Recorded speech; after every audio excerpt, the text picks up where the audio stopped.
Так, усім доброго дня. Обзор на комбайн КПК РТ-25 от Гомельського Гомсельмаша. Короче, протягу камеру, дождь пішов. Короче, Полесье РТ-25, двухрадний комбайн. Купили такие аналог Ремень ТР 1500.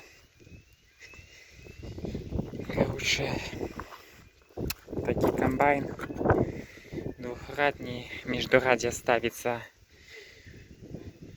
на 90-70 сантиметров. Можно отрегулировать междурадку комбайна. Простый комбайн. Все на гидромоторах. Главный привод на кардане.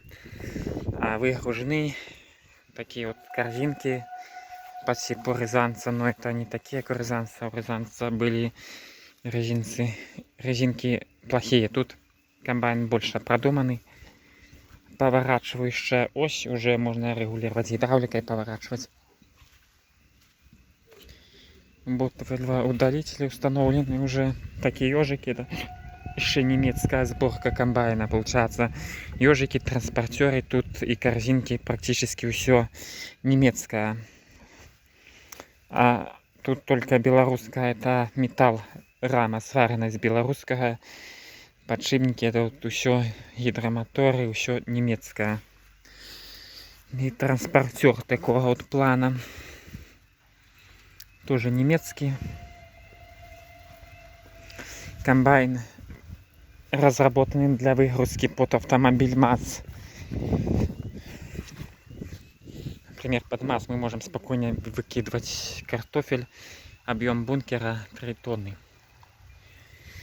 Такие стоят гидронасосы 2 штуки. Тут НШ-32 спаренные.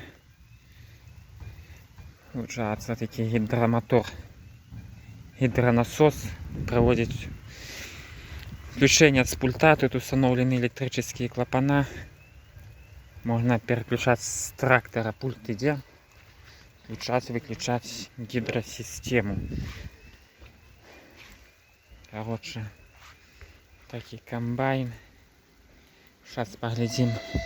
Произвожу ремонт. Класс консул комбайн. Сейчас будем производить ремонт данного комбайна. Тоже немецкий комбайн.